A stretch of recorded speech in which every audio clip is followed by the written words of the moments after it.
पुत्रदा एकादशी। बोलो विष्णु भगवान की जय। श्रवण मास के शुक्ल पक्ष की एकादशी पुत्र देने वाली होने के कारण पुत्रदा एकादशी के नाम से प्रसिद्ध है। इस दिन भगवान विष्णु का ध्यान कर व्रत रखना चाहिए। रात्रि में भगवान की मूर्ति के पास ही सोने का विधान है। अगले दिन वेद पाठी ब्राह्मणों को भोजन कराकर दान देकर आशीर्वाद प्राप्त करना चाहिए। इस व्रत को रखने वाले निसंतान व्यक्ति को पुत्र रत्न की प्राप्ति अवश्य होती है।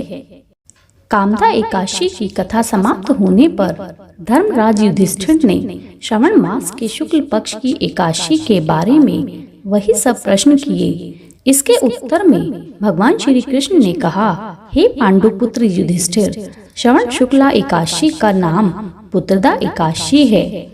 मैं इसके बारे में एक प्राचीन कथा तुम्हें सुनाता हूँ, जिसके पढ़ने और सुनने मात्र से वाजपेयी यज्ञ का फल प्राप्त होता है।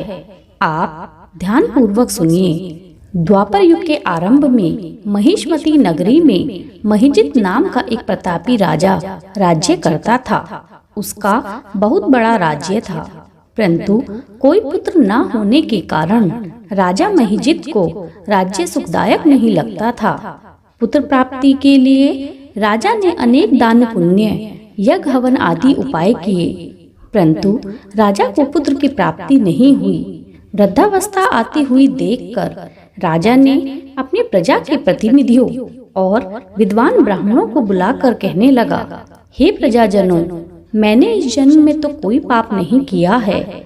मेरे खजाने में अन्याय से उपार्जन किया हुआ कोई धन भी नहीं है, और ना ही मैंने किसी देव मंदिर और ब्राह्मणों का धन छीना है। किसी दूसरे की धरोहर भी मैंने कभी नहीं ली, और ना ही प्रजा पे कभी मैंने अन्यायपूर्ण कोई कर लगाया है। मैं प्रजा का पुत्र के समान पालन करता हूँ तथा ब्राह्मणों और सन्यासियों को भरपूर दान देता हूँ। यद्यपि न्याय की रक्षा के लिए मैंने अपराधियों को दंड दिया है, परंतु कभी किसी से घृणा नहीं की। सबको समान माना है। सज्जनों की पूजा करता रहा हूँ। इस प्रकार धर्मयुक्त राज्य करते हुए भी मेरे पुत्र नहीं हैं। मैं इस कारण अत्यंत दुख पा रहा हूँ। इसका क्या कारण है? राजा महिजित की इस समस्या के निवारण हेतु प्रजा के प्रतिनिधि और मंत्रीगण वन में जाकर बड़े बड़े ऋषियों और मुनियों के दर्शन करते हुए किसी विद्वान तपस्वी की तलाश में लग गए। एक आश्रम में उन्होंने अत्यंत बूढ़े, धर्म के ज्ञाता, बड़े तपस्वी, परमात्मा में मन लगाए हुए निराहार, जितेंद्रिय, जितात्मा, जित क्रोध, सनातन धर्म के गूढ़ तत्वों को जानने वाले, समस्त शास्त्रों के ज्ञाता महात्मा लोमश ऋषि को देखा। लोमश ऋषि की आयु इतनी लंबी थी कि एक कल्प व्यतीत होने पर उनका एक रोम गिरता था। सबने जाकर लोमश ऋषि को प्रणाम किया और उनके सामने बैठ गए। उन्हें देखकर ऋषि ने पूछा कि आप लोग किस कारण से आए हैं? आप मुझे अपनी समस्या बताइए, मैं निसंदेह ही उसका निवारण करूंगा।